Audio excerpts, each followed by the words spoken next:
Get this and get it straight. Crime is a sucker's road, and those who travel it wind up in the gut of the prison of the grave. It could have been perfect. Snowbound in a mountain lodge with a girl who was falling in love. But also present were a widow sick with rage, a bitter old woman, and a jealous man. All with reason to hate me more than anyone else in the world. It happened like this. From the pen of Raymond Chandler, outstanding author of crime fiction, comes his most famous character in The Adventures of Philip Marlowe.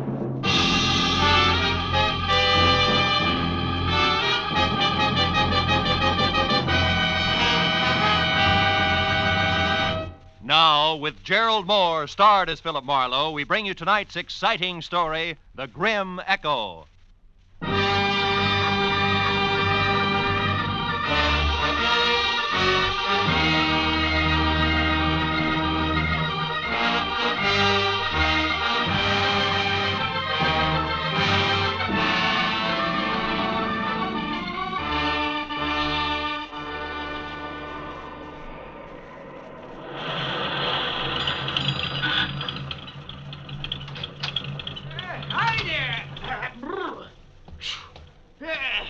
Some snowstorm, eh? Yeah, it's pretty thick. Yeah.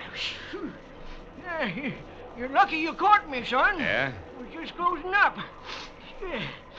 What do you have? Better fill it with a regular, huh? Okay. Does that mean that you're aiming to go on? That's right. Gotta get back to L.A. I wouldn't advise it, son. Old Jacker and sure wouldn't. Liable to hit 10 below, they say. Yeah?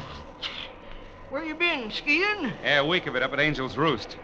How's the road ahead? Well, you got 40 miles of nothing but mountains to the next town, you know. You're bound to get drifted over any time. Hey, why don't you blow that thing? Huh? Hey, what's the tariff?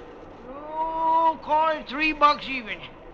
You know, I've been running this Mobile gas station here for 20 years, and I know these storms are nasty. Oh, thanks. Yeah, I'll be all right. That's what you all say. Out on the road, you could freeze to death. Real easy. And this plaid shirt I'm wearing, you're ripping me, Pop. Listen, that shirt won't even start to keep you warm on a deserted highway in this blizzard. Take it from old Jack Ernst, son, I know. Yeah, well, thanks anyway. So long, old Jack Ernst.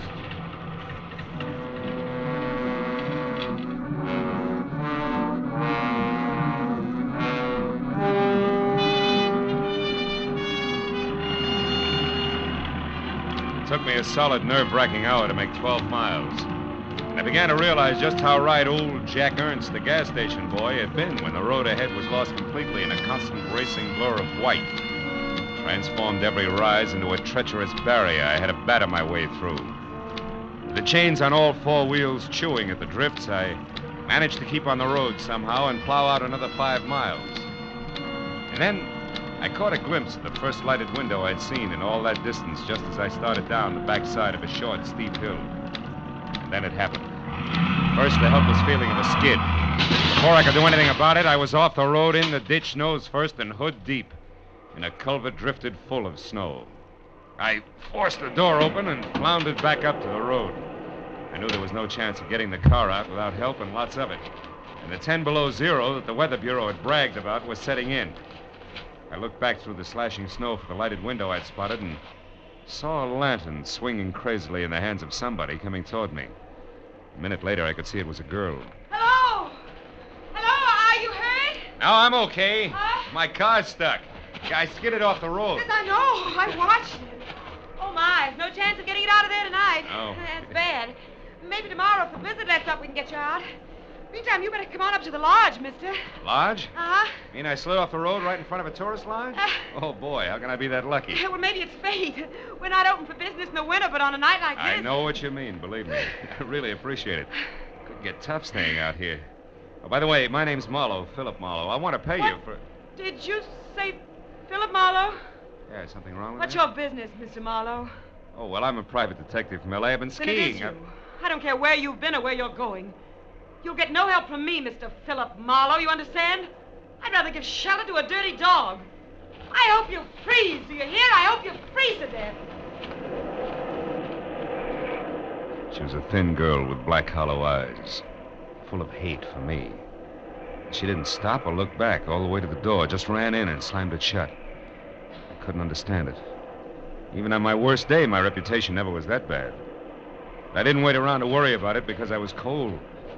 Besides, I wanted to know why the good name Philip Marlowe was such poison at a place I'd never heard of before.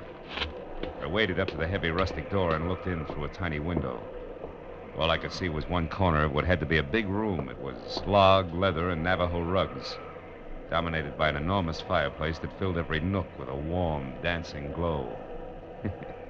Poison or no, I wanted in.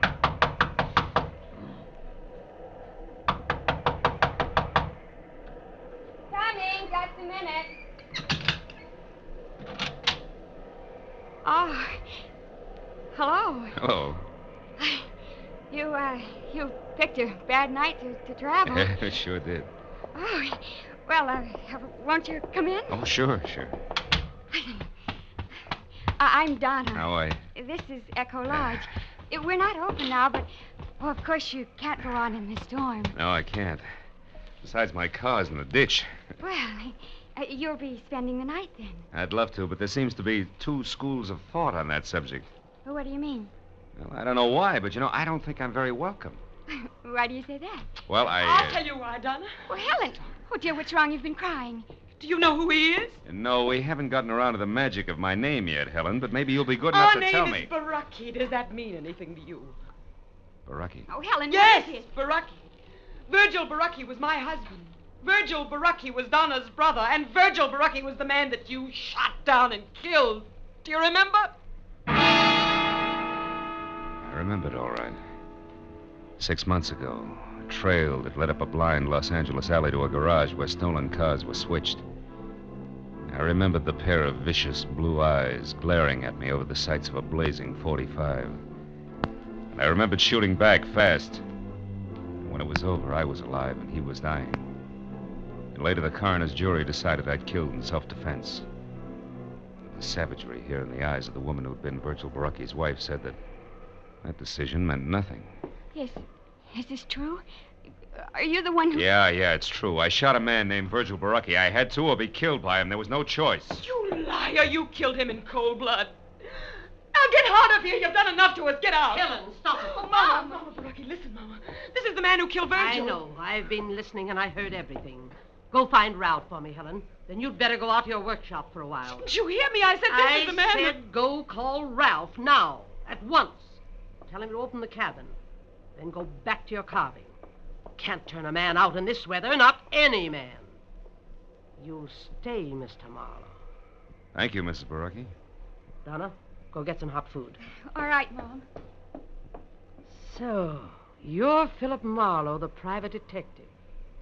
You don't look much like I'd imagined you. Do people ever? Perhaps not. Oh, would you mind fixing the fire? It needs another log. Oh, not at all. You, were stopped by the storm, Mr. Marlowe? Yeah. My car skidded into the ditch about 50 yards down the road. I see. Almost at our doorstep, you might say. A rare coincidence, isn't it? Almost too rare, Mrs. Baraki. I'm sorry the circumstances are painful for you. I've grown used to that kind of pain, having lost both a husband and a son. Fate up to now has never been very generous. Do you believe in fate, Mr. Marlowe? I don't know. Oh, some things happen for which there's no explanation, maybe, No explanation? Who knows? Perhaps everything happens according to a prearranged schedule. And for a purpose. Oh, come on. You don't really think I was deliberately shoved off the road at exactly this spot for a reason? Oh, you might admit it's strange, though, that there was a house nearby just when you needed one, and that it was our house. Oh, thank you, Donna. Oh, it's only soup, but it's hot and good, and there's fresh bread. The coffee will be ready in a few minutes. Go ahead, Mr. Marlowe. Sit down. It'll do you good. Thanks. Looks wonderful. In the meanwhile, I'll check up on Ralph. He should have the cabin ready by now. It's small, but you'll be comfortable. There's a fine big oil heater in it. I haven't worked one for years. You won't have any trouble. Tell me, who is this Ralph? Ralph Tolman, young fellow who lives near here. Ralph works for us in the summer. And looks after us in the winter. He's staying over tonight because of the storm. He was my son's best friend. Oh, don't let the soup get cold, Mr. Marlowe. The soup was thick and delicious, and the coffee was rich, black, and steaming. Donna sat across the table and watched me eat. There was no hatred in her eyes. I looked for it closely. It wasn't even animosity. Only confusion, and for some reason, a shadow of fear. But as an hour slipped by and the conversation came easier, the shadow disappeared. Her eyes even began to smile a little. When I'd finished down to the third cup of coffee and started to help her clear the table, the cup slipped. We both grabbed for it, caught one slim inch from breaking, and wound up together on the floor. Our faces close. Why, Phil, we did it. What a team. Table waiters or jugglers? Oh, we could double as both and make a fortune. Oh, Ralph. Yeah, Ralph. What's going on? We almost dropped a cup. Uh-huh. That sure would have been too bad, wouldn't it, Donna? You only got about 50 like that one. I don't know why it's so important to you, but for what it's worth, I was the one who dropped it. It's not important to me. I guess other things aren't so important to Donna either. Think you can get it out to the kitchen now without any more help, Donna? Ralph, it's high time that you... Mrs. Barucki asked me to tell you the cabin's ready, Marlowe. Thanks. No thanks necessary, mister. It's just part of my job. Guess everybody's job has its lousy side, huh? Even a private detective's. Some of them get trigger happy, I heard. I'll see you, Donna. You better get out there right away, Marlowe. Donna's got 4 whole dishes to carry out, and at the rate she's been going, she ought to get started or she'll never make it. Keep your fat trap shut, Buster. You're causing a draft. Tolman walked behind me as far as the door and pointed through the snow to a tiny square of light sitting apart from the rest of the buildings that made up Echo Lodge. As soon as I was outside, he slammed the door against my back and bolted it. I stood on the porch and thought about the setup for a minute while I lit a cigarette. Then I stepped out into the snow and headed for the cabin. Halfway there, I could see it clearly. It looked snug and warm. And under the circumstances, I knew it was better for everybody that I was sleeping outside the main lodge. But then I saw a sudden flash and felt the impact before anything else. Right in front of me, the cabin lurched. One entire wall burst out and the roof collapsed. A second later, as I ran toward what was left of it, I could hear the others coming. The cabin is blew up. They hit him under the floor. Phil, are you all right? Yeah, I'm okay, Donna. What happened, Marlowe? I don't know, Tolman. Must have been the heater, but I can't understand it. You say the heater exploded? Yeah, Helen, that's the way it looks. But it was working okay when I left. I guess it's not going to burn, though. The snow's put it all out. Oh, Phil, just another few seconds and you'd have been in there. You'd have been killed. Yeah, maybe that was fate, too, huh? Maybe. Donna, get away from here. Now, Helen. I wish you had been in there, Marlowe. You deserve it. Stop it, Helen. He's got no business here. Stop it, Oh, you let me alone. Good Lord, after what he's done to us, how can you bear even to look at it? Oh, Helen, come back here. Let her go. This was an accident, Donna. An accident, you hear? They happen, don't they, Mr. Marlowe? Oh, sure. Everybody knows accidents will happen, Mrs. Barucki. Of course, but... Oh, then let's get back into the house before we freeze to death. You can have my room now. I'll sleep with Donna. Come along, all of you.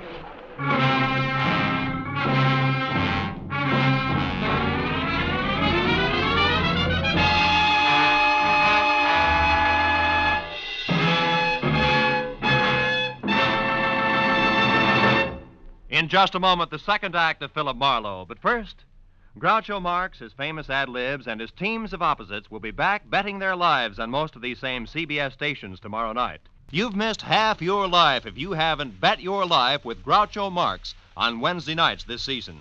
Hear him on this top quiz show tomorrow night on CBS. Now, with our star, Gerald Moore, we return to the second act of Philip Marlowe and tonight's story, The Grim Echo.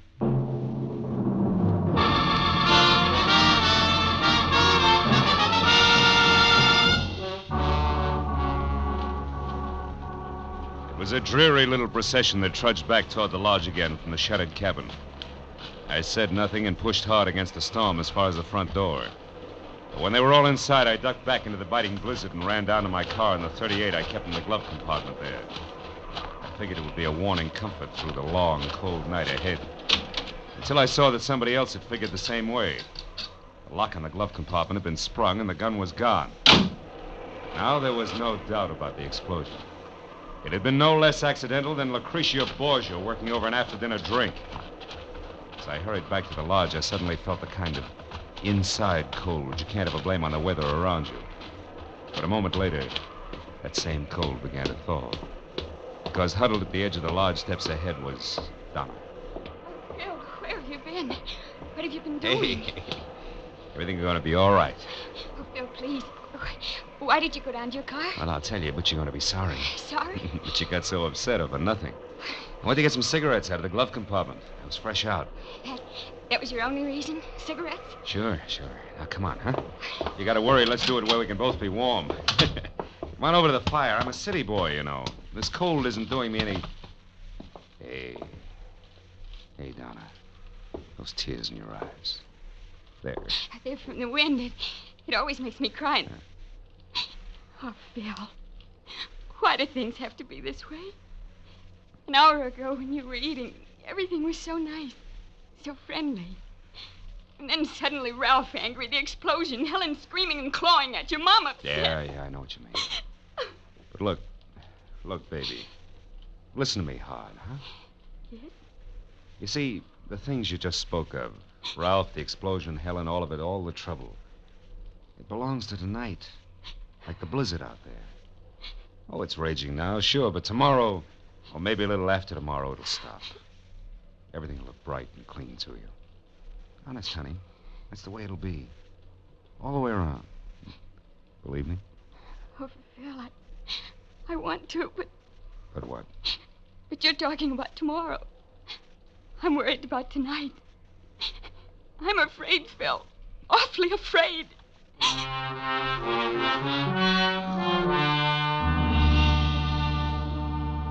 I spent the next 10 minutes trying to convince Donna that there wasn't anything to worry about. And then when she'd gone to her room, I went to mine and started all over again, trying to convince myself. The out-of-season fireworks at the cabin and the gun stolen from my car made that a very tough proposition. And I checked the room, which was on the ground floor and close to the kitchen. And then I bolted the door and looked forward to some much-needed sleep. After that, I took off my shirt and shoes only, got into bed, and waited for sleep, which a weekend of skiing made more important than a cabin full of hate. Suddenly, I was wide awake and sitting straight up in bed. The footsteps could have belonged to my dream. The door that closed couldn't have. I scrambled out of bed and ran to it, but it was still bolted. So I turned to the single closet in the room and opened it sharply. It was empty, except for a long, thin finger of light that streamed through a keyhole. A keyhole that belonged to a door at the rear of the closet that gave out onto the kitchen. Obviously, the closet had once been a pantry. I tried the door, but it was bolted from the kitchen side. I got into my shoes, grabbed my shirt, and ran out of the room, around to the kitchen, and smack into a very surprised Ralph. Marlowe, what are you doing up and roaming around? I'm a sleepwalker. What's your excuse? Come on, let's have it. I'm through playing target for tonight. Target! Get your hands off me, Marlowe. When I know why you're here and exactly what's on your mind, I will, not before. Well, have we come to terms? All right, let go. I'm here because my room was on the ground floor, and I heard somebody cross through the house and come into this kitchen. So I decided to investigate. You're a liar. You were in my room, Tolman, and you know it. You got in through the door that leads into the closet. Come on, Buster, let's level. We're keeping each other awake. Listen, Marlowe, I don't like you. Honest? And I don't like the way you and Donna are... The way we're what? Come on, boy, get it off your chest. Never mind that now. Look at this. Wood shaving, so what? Yeah, found it near the door to the closet in your room. Might also be the answer to who your visitor was. She left her calling card. What do you mean, calling card? Helen. She's always covered with these shavings. She makes things out of rough pine. Where is this workshop of hers, Tolman? Out in the back, just beyond the barn. What are you going to do, Marlowe? Not that it's any of your business, but I'm going to see the lady, and I'll see you.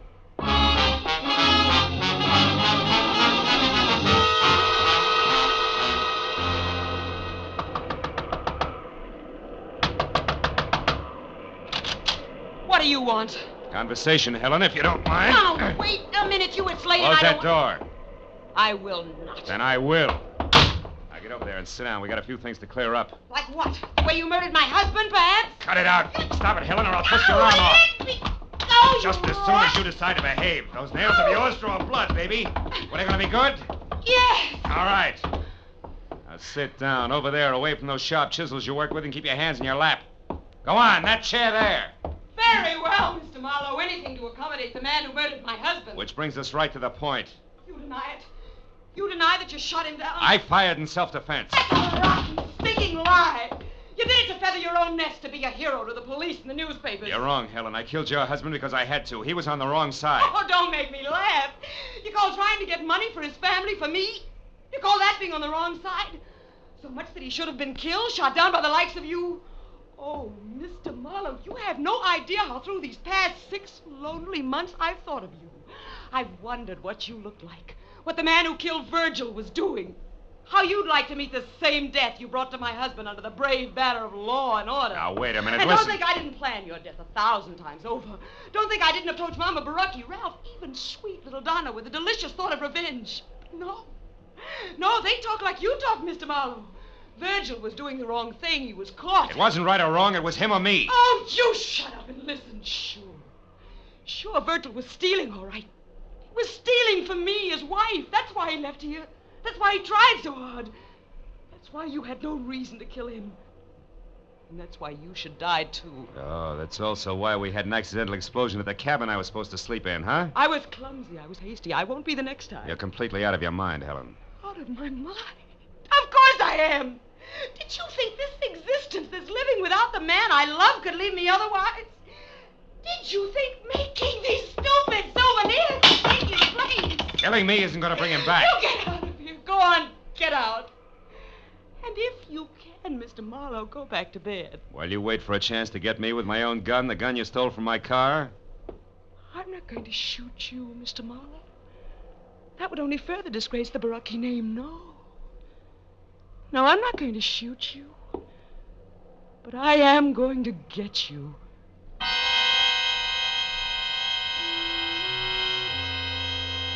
For a long, chilling moment, I stared into the eyes of the half-crazed woman standing in front of me.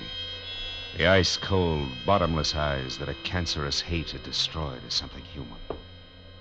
Then as I turned and started out of the room, I knew that I'd made a mistake that night. And Virgil Baraki had died in my arms. A mistake I had to correct before it was too late. And there was nothing left of Helen but the ruthless machinery of a mind dedicated to murder. I headed back to the house and a talk with Mama Baraki, which I figured had to be the first immediate step.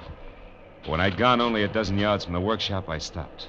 Phil, I'm over here. Donna, what are you doing out here? I couldn't sleep, Phil. I was too worried about you.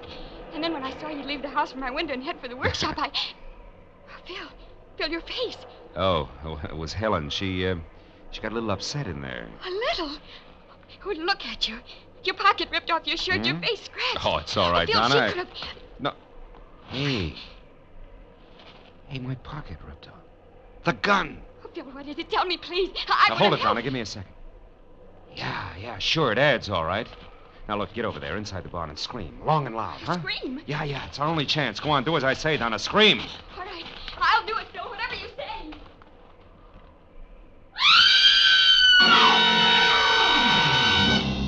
The second Donna cut loose, I stepped out of sight behind a tree that was opposite the barn, and I kept my eyes glued to the door of the workshop I just left. I waited for the shattering report of the gun I was afraid I'd hear. But then the door flew open, and Helen was running out toward the barn, and Donna screamed. My .38 clenched in a handkerchief in her right hand, a look of stark bewilderment stamped over her face. Donna, answer me. What's wrong? Donna, what are you doing there by the barn? I don't know, Helen. What do you mean you don't know? Favor to me, Helen. Let's have that gun back without further discussion. Yes. There. Now get back against that wall and don't move an inch. No.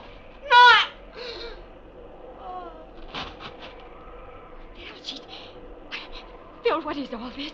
Attempted murder, honey. She's all right. Attempted murder? You mean Helen here was going to try and kill someone? Yeah, herself. Or suicide? Uh-huh. Suicide that would be called murder and pinned on me. It's going to be her way of getting even. Oh, no, Phil, I can't believe She it. tried to once, honey, the explosion at the cabin.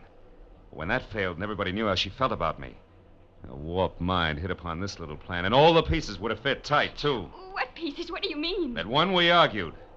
Two, she came to my room tonight and ripped the pocket off this plaid shirt so that we'd find it clenched in her hand after she was dead. You see it?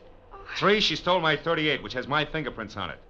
And four, she left an obvious clue on the floor of the kitchen, a wood shaving that would bring me out here on the run. So everybody could find me close by when it happened. Oh, yeah, it was tight, all right.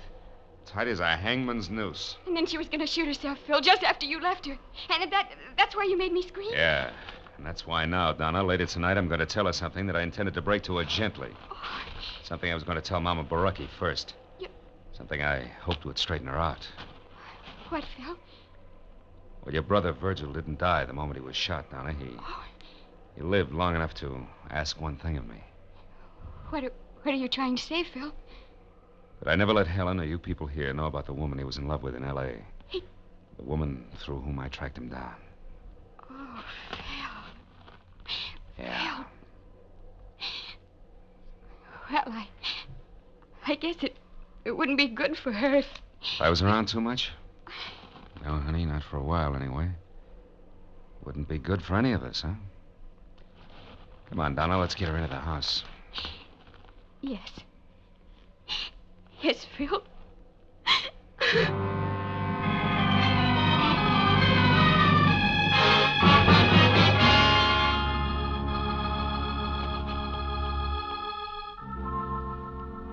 Well, it was the next morning.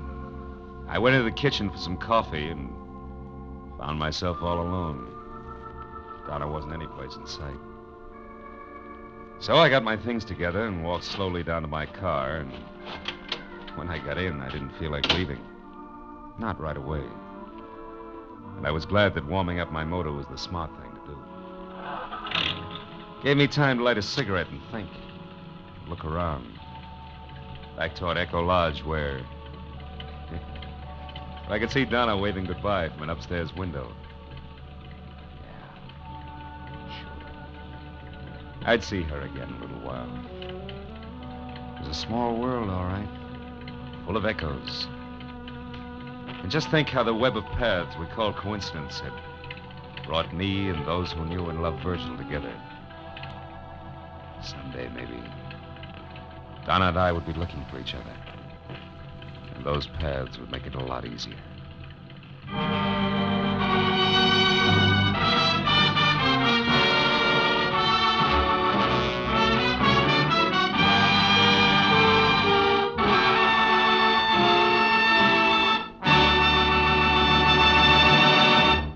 The Adventures of Philip Marlowe, bringing you Raymond Chandler's most famous character, star Gerald Moore, are produced and directed by Norman MacDonald and are written for radio by Robert Mitchell and Gene Levitt. Featured in the cast were Sammy Hill, Betty Lou Gerson, Verna Felton, Frank Gerstle, and Junius Matthews. The special music is composed and conducted by Richard Arant. Be sure and be with us again next week when Philip Marlowe says... This time a peddler of pulp paper love, a blackmailer with muscles, a south-of-the-border chiseler, a simpering prude, and a corpse in a bedroom, all had one thing in common. Each was a woman.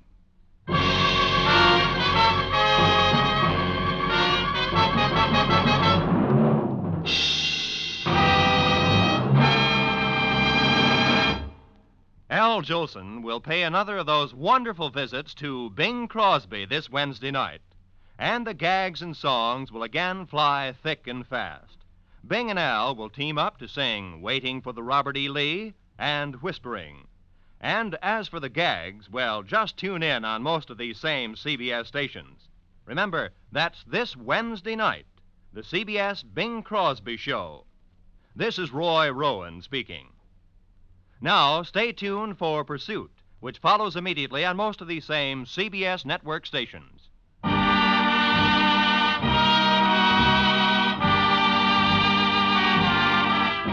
This is CBS, where You Bet Your Life with Groucho Marx every Wednesday, the Columbia Broadcasting System.